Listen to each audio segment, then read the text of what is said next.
The last class we have discussed what is work, energy, power, conservative force, etc. Uh, Now we'll discuss about the conservation of energy for a particle, which is also known as energy function. Now consider a particle of mass m move from one point to another under the influence of a conservative force. So we are considering a mass moving from one point to another under the influence of a conservative force. Then the total work done in the system can be represented as integral 1 to 2. 1 is the first point and 2 is the second point. The particle is moving from the point 1 to point 2. So the work done can be represented as force into its displacement from the point 1 to 2 over the path. So according to the work energy theorem, which we have discussed in the last class, the work done can be represented as its change in its kinetic energy. This is the final kinetic energy and this is the initial kinetic energy. So the work done can be represented as change in its kinetic energy. And by the definition of the potential energy, which is equal to the negative of change of potential energy, u1 minus u2. This is the initial potential energy and this is the final potential energy. So it tells that in a conservative force field, if the kinetic energy of the particle increases in moving from one point to another, then the potential energy should decrease. That means here the work done is represented by the change in kinetic energy. Here this is the final kinetic and this is the initial kinetic energy. So if this is a positive value, which means the final kinetic energy is large. That means the final velocity is very large. This is positive. If this is positive, so if this is positive value, then this means the initial potential energy is large. So what this equation tells us that in a conservative force field, if the kinetic energy of the particle increases, which means the final kinetic energy is large, in moving from one point to another, then its potential energy should decrease. So here this positive value means this high, which means this is low. Okay. So in order to balance this equation, so from this equation we can write half m1 v1 square.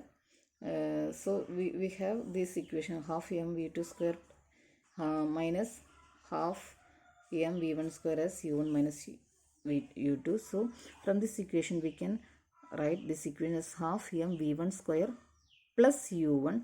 So we are taking this term to this side and this term to this side. So we can write this like this. So this is kinetic and this is potential. Plus k1 plus u1 is equal to k2 plus u2, which means the sum of kinetic energy and potential energy of a particle remains constant at any point of a conservative force field. This is a statement of law of conservation of energy and is known as the law of conservation of mechanical energy. So here this equation represents, means the sum of the kinetic and potential energy of a particle remains constant. That's why these two terms are equal. This is the initial total energy and this is the final total energy, which is equal. So whenever kinetic energy increases, you should decrease, or when this decrease, this term will increase. Whatever it is, the total energy of the system remains constant, and this is known as law of conservation of energy or law of conservation of mechanical energy. The total energy is the sum of potential and kinetic energy, which can be represented as E is equal to K plus U. K kinetic energy, U potential energy, and hence the total energy of a particle remains constant in a conservative force field. Okay. Sometimes E is equal to K plus U is called energy function. This energy function is invariant with respect to change in time. Okay, so the energy function is invariant with respect to change in whatever be the time or the variation in time, that is total energy is remain constant and conservative forceful. That's why it's known as law of conservation of energy. So this is all about conservation of energy. Now we'll discuss about the potential energy curve. So potential energy is a function of position. It is the energy possessed by a particle by its position. So if the potential energy of a particle is a function of position, that is which is changed from point to point, then a graph may be plotted to show the variation of potential energy with the position of the particle. Such a graph is known as potential energy curve. So what is meant by potential energy curve? Since potential energy is a function of position, we can plot the potential energy as a function of its position.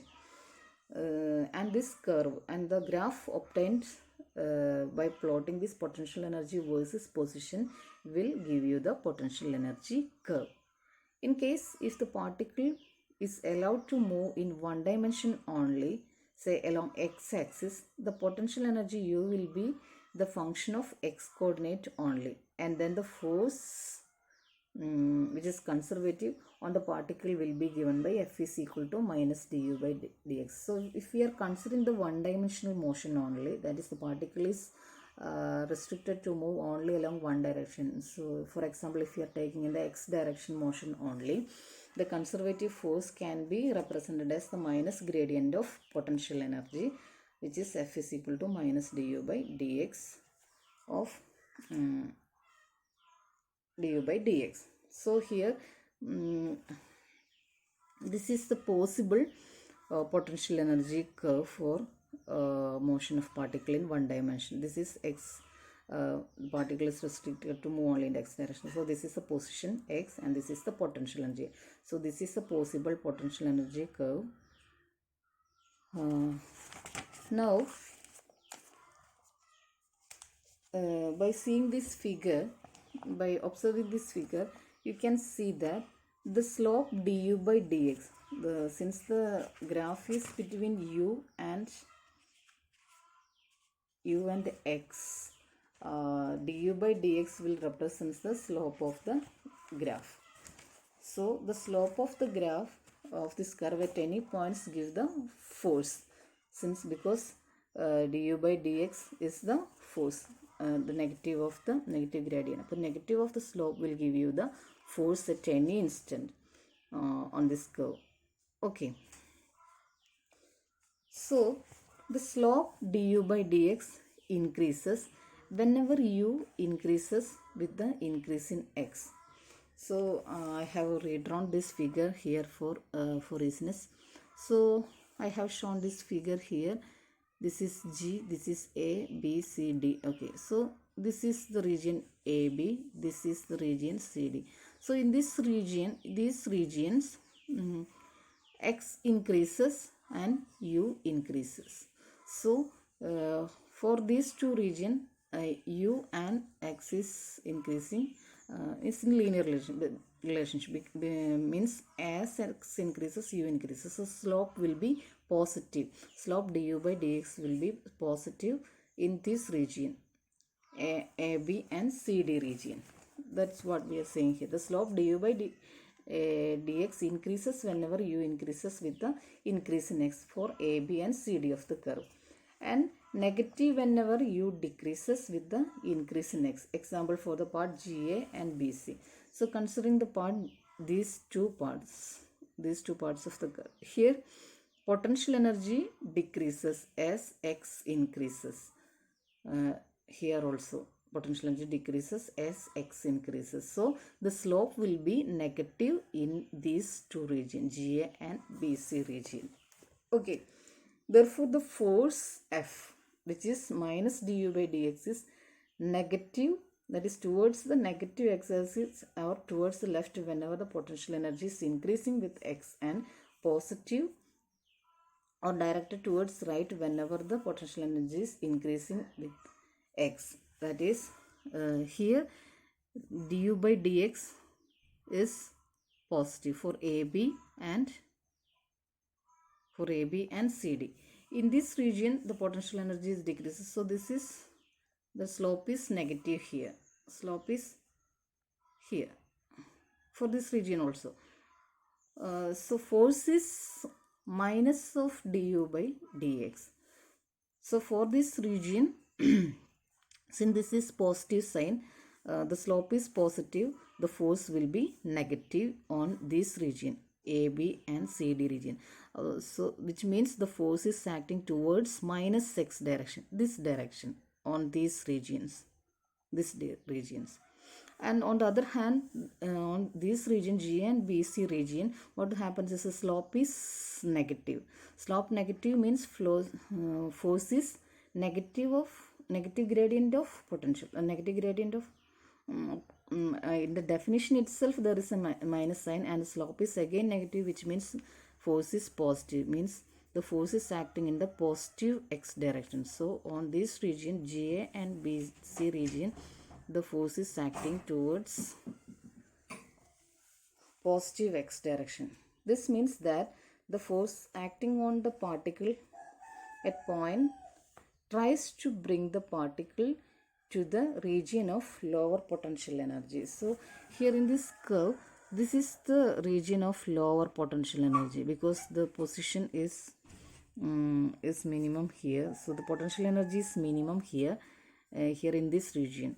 So if you look at this curve, you can see that the force is acting towards left on this region and here is this towards right, which means if we try to push this or disturb this particle from here to this region or this region, it will the force will act, if we are pushing this particle to this side, the force will act towards left, that is it will try to bring back to these particles to this position. If we disturb the particle to this side, this force will acting on this direction, that means which will again try to push back this particle to this position, which means whenever this means that the force acting on the particle at any point tries to bring the particle to the region of lower potential energy. Now at the points A, B, C and D, A, B, C, D are the minima or maxima of the curve, A, B, C, D of the curve. Whenever we are representing a curve, the maxima and minima are determined by the derivative. The first derivative will be 0 for the minima and maxima points. So for A, B, C, D points, which are the minima and maxima of the curve, du by dx, the derivative will be 0. Therefore, if a particle is placed at such point with 0 velocity, it will experience no force because du by dx will be 0, and so it will remain at rest. So at this equilibrium points, this particle will be at rest because there is no force acting on these points because the derivative will be 0, du by dx, which is f. These points of the curve are known as the positions of equilibrium. So these points are known as equilibrium points. Now in the figure, B and D are the points corresponding to maximum potential energy. These are the B and D points. This represents the points of maximum potential energy. A particle at rest at such points will remain at rest. However, if the particle is displayed even the slightest distance from this point, the force F is equal to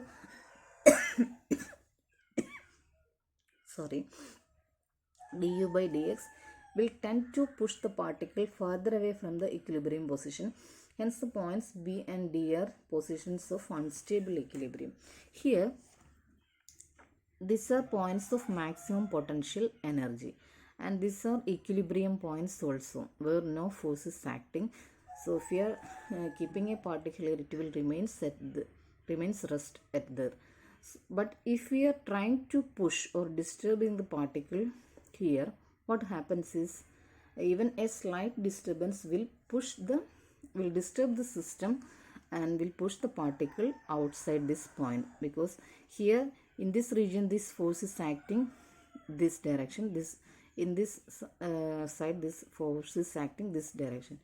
here also the same situation. Here force is acting this direction, in this part this is in direction. So if you slightly disturb the particle which are resting on B and D position, it will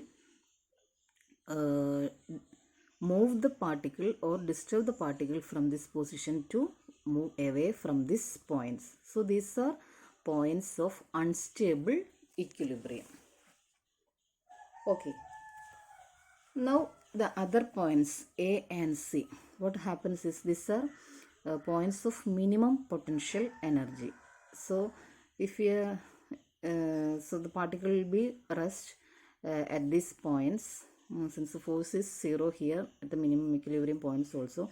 But whenever we are trying to disturb the particles kept at these points, what will happen is the force on these parts are acting towards. So whenever we disturb the particle kept at the minimum equilibrium points, they're trying to bring back these particles to the initial minimum equilibrium points again.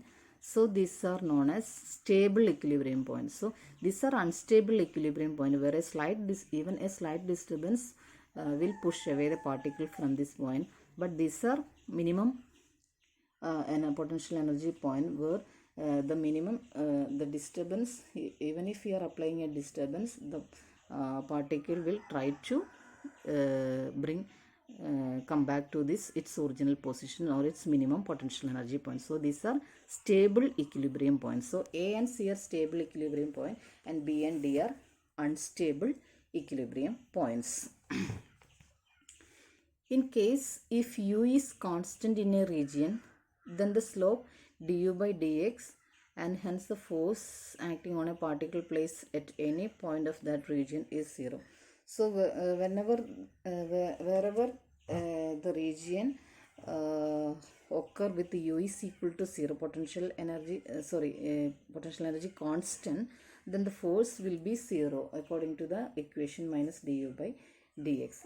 In such a region, if a particle is displaced from one point to other, it will remain there without experiencing any restoring force. So we call the region of constant potential energy as the region of neutral equilibrium. Okay, so the region of constant potential energy is known as region of neutral equilibrium, because the particle will remain there without experiencing any restoring force at these points. For example, a book placed on the table anywhere remains in equilibrium. Okay, but instead a stone placed on the top of a ball is a point of unstable equilibrium. Because whenever if we are giving a slight disturbance to this or just giving a slight push on this stone which is kept at the top of a ball, it will move away from that point. And another an example for stable equilibrium is a point if we are putting a stone or ball inside the curve shaped jar, at the bottom of a curve shaped jar, the point is a stable equilibrium. These are examples for these points. Now we will describe the boundary region or potential well of the potential energy curve. A particle placed at the point A at rest can be displaced from this point by giving some energy so that the total energy E of the particle becomes more than the minimum value of potential energy U0. So this is the point A, this is the minimum potential energy point. So the particle which is kept at here can be disturbed from here so that its total energy can be changed. So here the total energy of the particle is completely due to its potential energy, so which is represented by U0. At any point on this curve, the total energy can be represented as sum of its potential energy plus kinetic energy. This is the total energy line. So this is the potential energy, this is the kinetic energy. Okay. So if you are giving a disturbance, any disturbance to the particle which is kept at A, this kinetic energy can be increased. If you are moving, if it is moving in this direction, its kinetic energy is increased, and if it is moving in this direction, it's again kinetic energy is changing. So at any point x, so this is the equilibrium point x0. So at any point x, we are considering a point here x. The potential energy U is given by the ordinate of the curve. Potential energy is given by the ordinate means y coordinates, ordinate of this curve. So the kinetic energy K can be represented as E minus U. Since E is the total energy, so the kinetic energy can be given by E minus E is the total energy and minus U of that value. When the particle is at P, so this is the point P, and the particle is at P, its kinetic energy is 0. Kinetic energy is 0, and the total energy is in the form of potential energy. Because this is the total energy. This is a region we are considering where the for a constant energy, so here it reaches the maximum velocity and it becomes 0, and it comes back to its original position, and what happens is the potential energy can never be more than E at this value, because the kinetic energy is half m square, cannot be negative since the total energy is K plus U. So in this position, the particle is acted by a restoring force F minus du by dx. This force causes the particle to move towards A, and its potential energy decreases gradually. So what happens is, the kinetic energy cannot increase, or the potential energy cannot increase more than this value. So what happens at this point is, the particles, a restoring force is acting on the particle at this point, which tries to bring back the particle to its original position. So this force causes the particle to move towards A again. So the restoring force tries to bring back the particle to the position A again, and its potential energy decreases gradually. This decrease in potential energy appears as a kinetic energy of the particle, because the total energy should remain constant. So the decrease in potential energy is appeared as an increase in its kinetic energy, since the total energy has to be remain constant. So at the point A, the particle possesses the minimum potential energy and maximum kinetic energy. So this is the point where the potential energy is minimum and kinetic energy is maximum. Sorry, in my previous statement I have explained it in the vice versa order, so you have to correct it. So the potential energy is minimum here, kinetic energy is maximum here. Now here the potential energy is minimum and kinetic energy is maximum. You have to take care of this point. Okay, and here the kinetic energy is minimum and potential energy is maximum. This is so at the point A, the particle possesses the minimum potential energy and maximum energy. Now after crossing the position A, the particle moves towards Q, and when at Q, its total energy becomes in the potential energy form, the particle acquires rest position, and again the particle is moved towards by the restoring force. So what happens is, so after reaching here, the particles again, so the kinetic energy is maximum, so the particle will start moving in this direction and will reach the maximum position Q. And again here at this point, maximum point, kinetic energy is 0, so a restoring force will acting on this particle, so which will try to bring back the particles to the original position A, and wherever is the particle, the total energy of the system may remain constant. Thus, the particle oscillates with a certain period t between the turning points P and Q about the point A and is confined in the region between these points. Such a region is called bounded region or potential well, and if the particle is limited to this region, it is said to be in bound state. Hence, the boundary region is present near the point of stable equilibrium. So what happens is, we have seen that if the particle kept at a point of stable equilibrium is disturbed, it will start oscillating between P and Q. It cannot move beyond this constant energy value because the energy has to be constant throughout the motion. So it will oscillate between this P and Q. So this region is known as bounded region or potential well. Okay, so a bounded region or potential well is always appear near the stable equilibrium point. Now the difference of potential energy corresponding to the top and the bottom of the potential well is the binding energy for that potential well. So the difference in potential, so this is the top and this is the bottom of the potential well. So the difference in the potential energy at the top and bottom of the potential well is known as the binding energy for that particular potential well.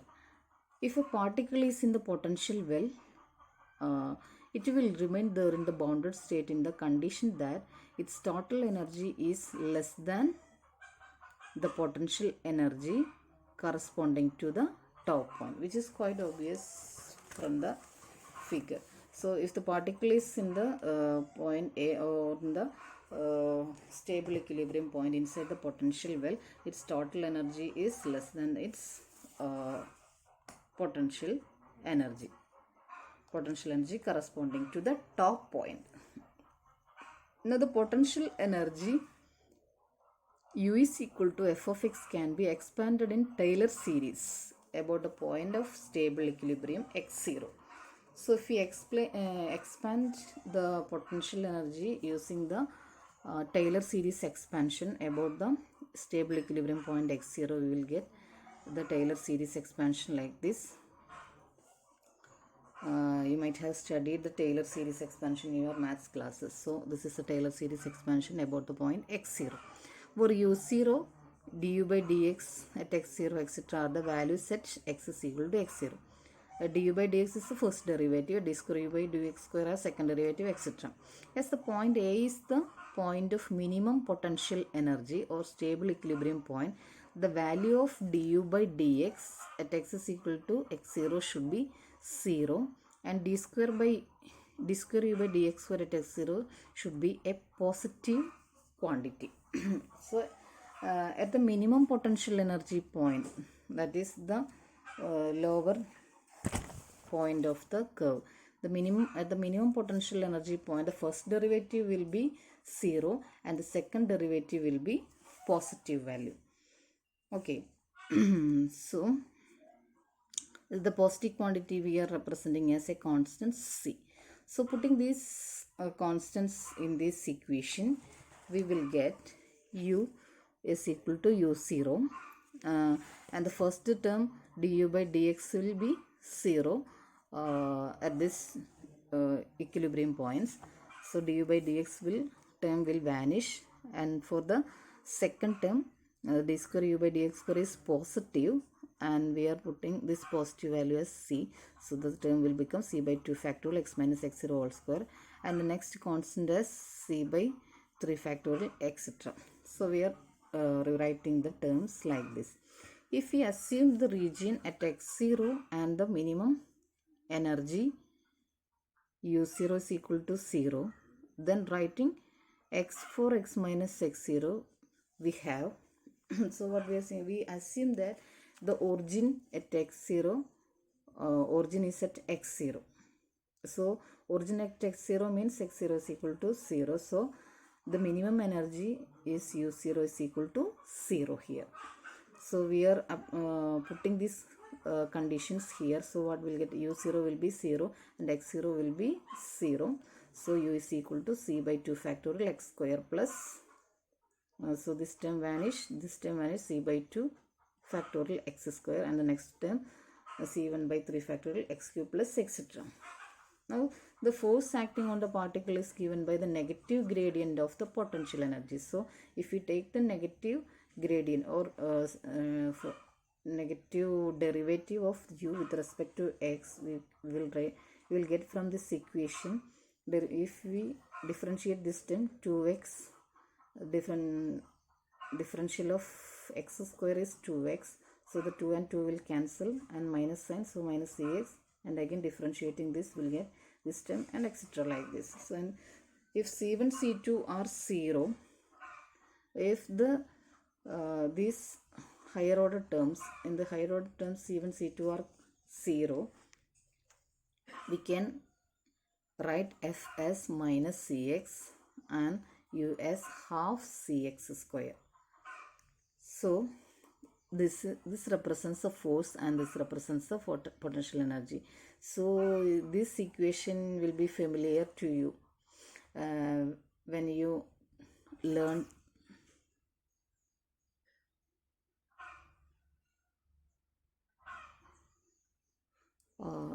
so this will about this these are the equations concerning the simple harmonic motion or simple pendulum. So this is the force restoring force acting on the simple pendulum, and this is the potential energy. This is about the simple harmonic motion. So here the force acting on the particle is proportional to the displacement, and the positive constant C can be called the force constant. Actually, this is the case of the harmonic oscillator, for which essentially a parabolic potential function should exist, which we have already discussed in our first module. Okay, simple harmonic motions. In case of oscillations of small amplitude, the displacement x is small, so that higher powers are negligible. In case of oscillations of small amplitudes, the displacement x is so small, so that higher powers can be neglected. Okay, this from above equation, u is equal to half cx square and f is equal to minus c into x. Hence, for small amplitude oscillations, the potential well may be treated as a parabolic in shape, and the oscillations are simple harmonic in type. So for small amplitude oscillations, the potential well is parabolic and simple harmonic in nature. If C1, C2, etc. are not 0, the potential energy will not be parabolic, and the oscillations of the system will be unharmonic. So the higher order, if we keep the higher order terms, the motion will be unharmonic in nature. So that's all about potential energy curve. Now we have to discuss one more topic here, non-conservative forces. So we know what is conservative forces, and a non-conservative force is one if the work done by that force on a particle that moves between 2 points depends on the path taken between those points. So a conservative force do not depends on the path followed, but a non-conservative force depends on the path through which the particle is moving. Example, frictional force, viscous force, etc. So in case of such forces, if the particle moves from A to B and then from B to A, the work done around the closed path is not zero, but the particle itself loses its kinetic energy along both paths. So for the conservative force, the total work done along a closed path is always zero, but non-conservative forces, it will not be zero for the work done along a closed path. Example, if you push a book over a rough table, so we are keeping a book on a table and we are pushing from one side to another point through various paths, through different paths. The distance traversed varies, and accordingly the work done by the frictional force, and hence the work done depends on the path. So since we are moving the book on the table by contact on the table, there will be frictional force developing in the system due to the contact of the book on the force. So the even though we are taking different paths from moving from one point to another point on moving the book from a book on the table, the work done the work done by the frictional force and work done depends on the path. Okay, so the conservative force, kinetic energy plus potential energy, is equal to, is a constant in a conserved system, or delta K is equal to delta U, that is change in kinetic energy plus change in potential energy is 0 for a conservative system. But the work done by a conservative force is equal to negative of the increase in potential energy. So we can represent the work done as minus of potential energy, minus of change of potential energy. Now let us suppose that in addition to the conservative forces, a non-conservative force due to friction acts on the table. So here this case is for the work done by conservative forces. This will happen when a conservative force is acting on the system. So in addition to this conservative force, suppose there is a non-conservative force acting on the system, for example a frictional force is acting on the system, just as in the case of moving a book on a rough table. If Wf is the work done by the frictional force and Ws is the work done by the conservative force, then the work done can be represented, total work done can be represented as Wf plus Wc on the particle, which should be equal to the change in kinetic energy of the particle. So because of the frictional force acting on the system, the kinetic energy of the system may change while moving from one point to another point. So the total work done can be represented as the change in its kinetic energy. But the work done by conservative force can be represented as its change in its potential energy. So we can substitute for Wc as minus del U. So this equation will become delta K plus delta U as Wf. So this shows that if a frictional force acts on a particle, the total mechanical energy is not constant but changes by the amount of work done by the frictional force. That is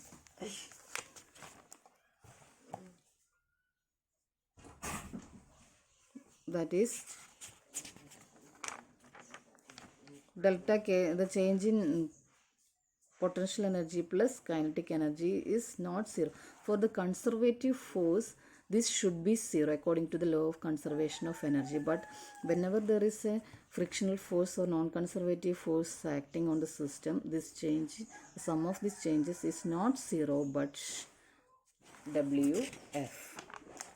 So this shows that if a frictional force acts on the particle, the total mechanical energy is not constant but changes by the amount of work done by the frictional forces. The above equation can be written as the delta E as change in its energy, E minus E0 as Wf. This is frictional work done by frictional force, but Wf is always negative. Hence the final mechanical energy E, which is equal to the sum of potential and kinetic energy, is less than the initial mechanical energy E0. So the lost mechanical energy appears in the form of heat. So the lost mechanical energy appears in the form of heat. The heat energy developed is exactly equal to the mechanical energy dissipated. So the heat energy is the exact mechanical energy dissipated while moving the system particle from one point to another point. This heat energy so produced is equal to the work done by the particle. So this dissipated energy is nothing but heat, which is nothing but the work done. Okay, by the particle, not on the particle, by the particle. That is, the work done by the particle is loose as energy, which is in the form of heat. If Q is the heat energy developed, then evidently Wf can be represented as minus Q. Q is the heat energy which is lost during this motion, which is, so that it is represented by minus sign. So we can write the above equation as delta E plus Q, because delta E, E was Wf. Now delta E is equal to minus Q. So we can write delta E plus Q as 0. This shows that there is no change in the sum of the mechanical and heat energy of the system. So far, conservative and frictional forces are acting on the system. Therefore, the total energy may remain, again be said to be